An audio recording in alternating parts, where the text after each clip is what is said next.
If you're new to my channel, I do this thing with Dragon Age the Veilguard where I look at the final choices we are left with in our companion quest and try to figure out what those choices could actually speak to from an ideological perspective. Why?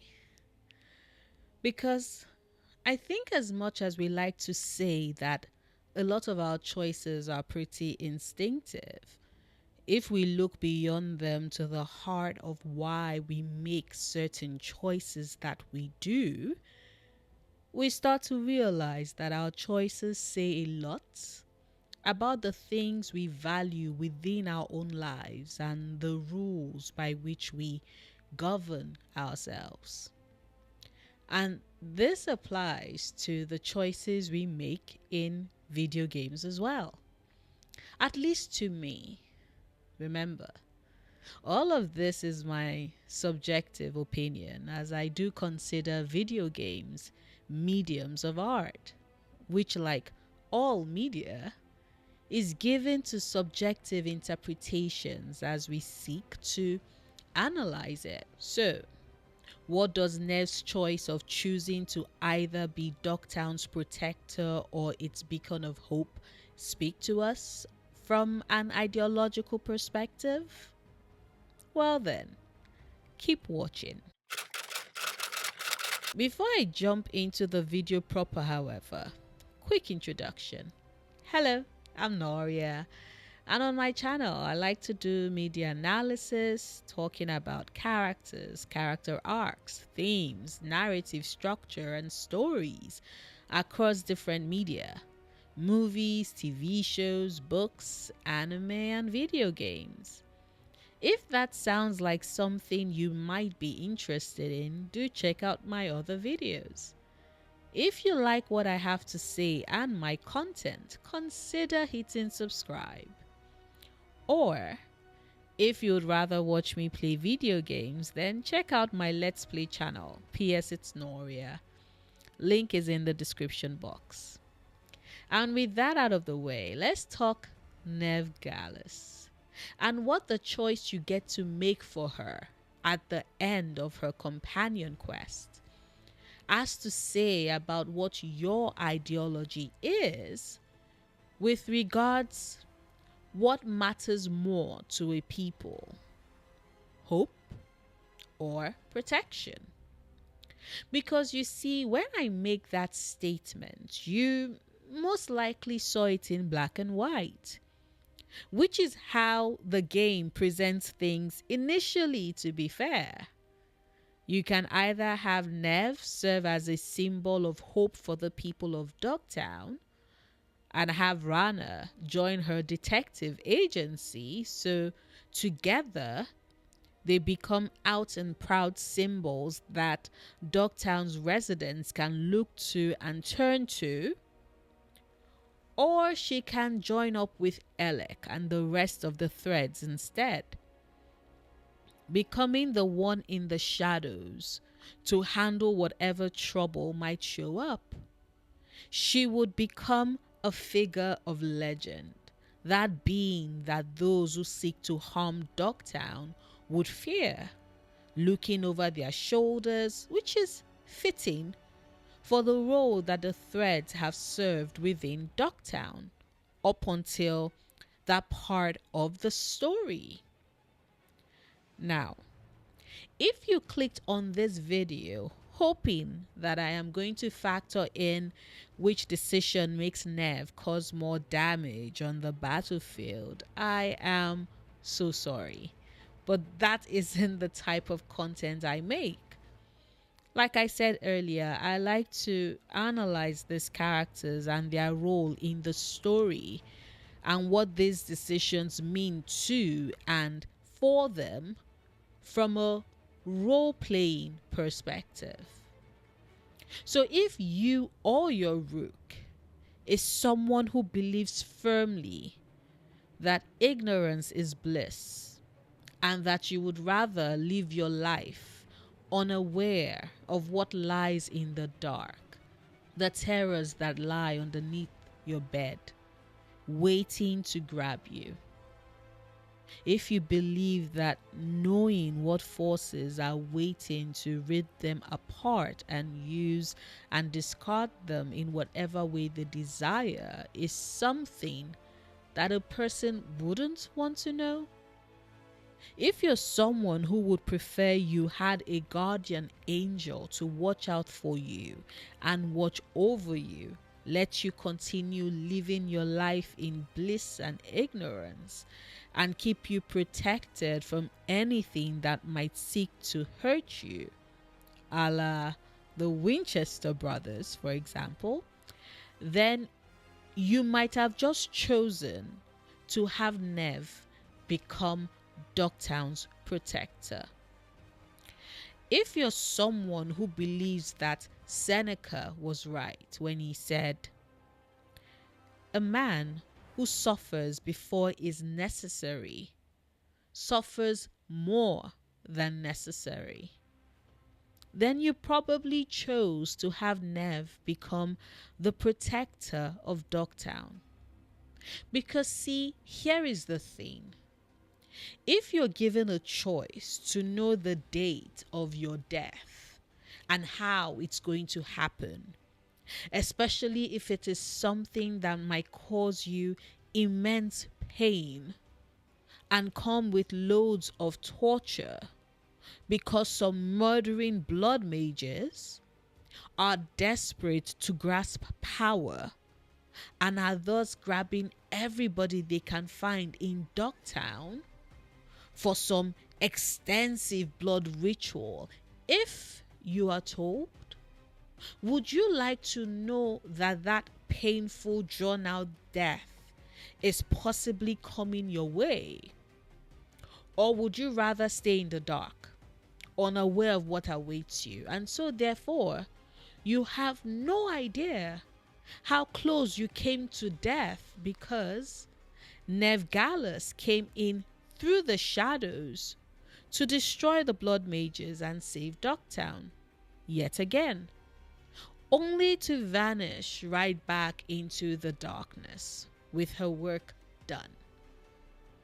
If you are offered the choice and you choose the second one, of sitting in the dark, unwilling to be tortured twice by the thought of your own death when it can be avoided anyway, thanks to Neve coming in a clutch to save you, then you most likely chose to have Neve become the protector of Docktown, because you believe it is more humane to spare people the horror of what could possibly come their way if you can simply handle it in the shadows. They don't need to know the face of who their killer would have been. All they need to know is that the person would never get the chance to hurt them again, and they've been duly punished or killed. Or maybe you're someone who believes that anonymity is required to save people. Maybe you don't think it's right for someone who sets out to save others to have them know what it is they are doing. That them knowing takes away from the act of you being a savior. Maybe you're someone who believes that heroes are better in the dark, doing their work without any form of public recognition or approval, because you believe that when nobody knows exactly who is saving them and the effort that they've put in to save them, it creates this weight, this burden of how do they show their gratitude? How do they express their thanks to the one who saves them? How do they deal with the weight that this therefore places upon them? This imbalance created between both the Savior and the one who they saved.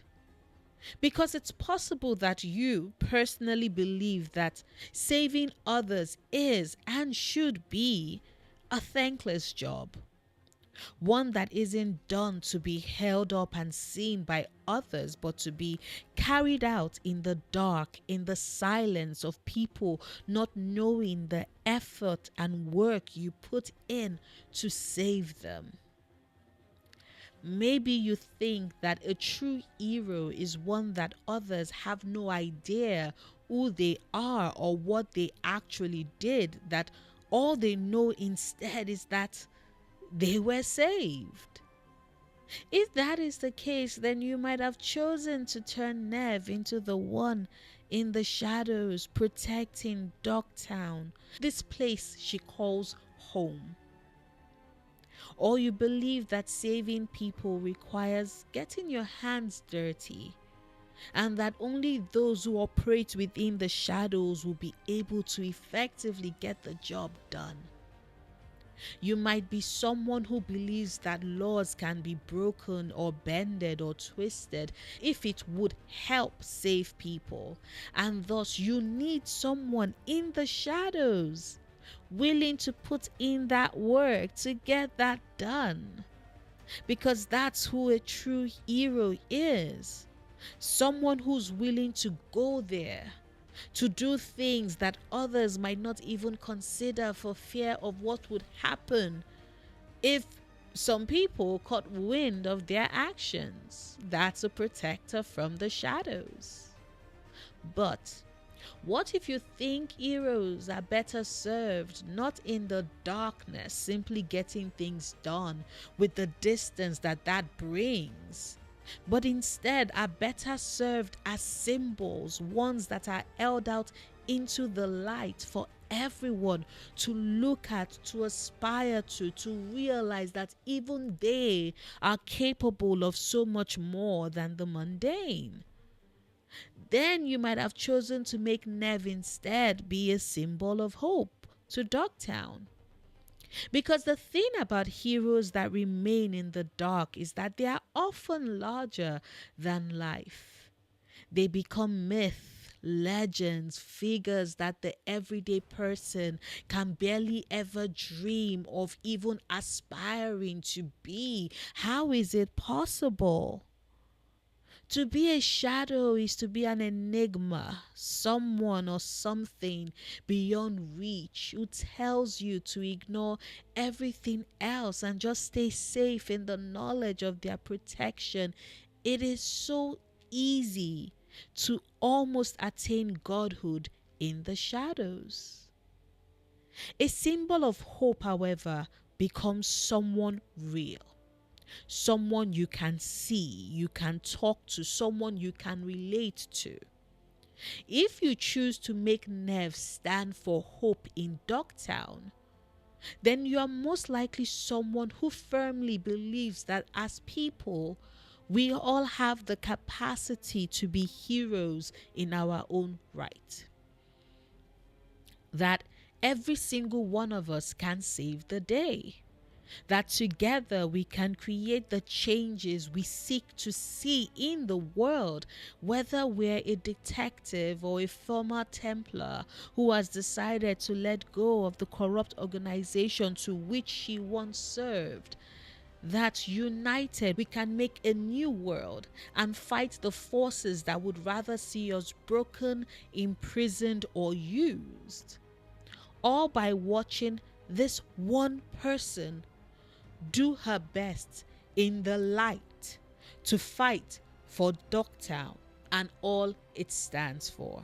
To choose for Neve to be a symbol of hope is to have her inspire the rest of Docktown citizens, to show them all that someone like them, yes, with powers as a mage, but hell, when you bring on Rana aboard, she's not a mage. So with Neve as a symbol of hope, Docktown gets to see these two women openly trying in their own ways to help the people, to provide aid in whatever they can, and that in turn slowly revolutionizes the rest of the citizens into the realization that in their own little way they too can fight for the life they want, the future of Docktown, like Neve's. And that is also powerful because revolutions and change are rarely brought on by a singular person. No, instead, it is often everybody coming together, putting their resources, working together to make it a reality. And the one thing that often ties such a belief system together is hope, which is what you get to turn Neve into for Docktown if you make that decision. So, the question with regards that choice for Neve is one that extends way beyond her to what the future of Docktown would be. I find it very interesting because it is hers and Bellara's choices that speaks more to the people that they are actively trying to help.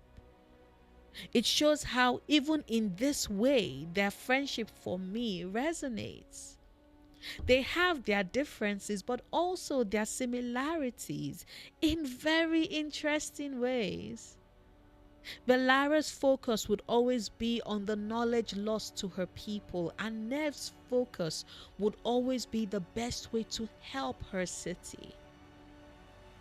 So, if you're someone who believes that the burden to save a people can rest on the shoulders of one person, willing to take on the sacrifice and work in the shadows to get it done, then you most likely chose to turn Neve into the protector of Docktown.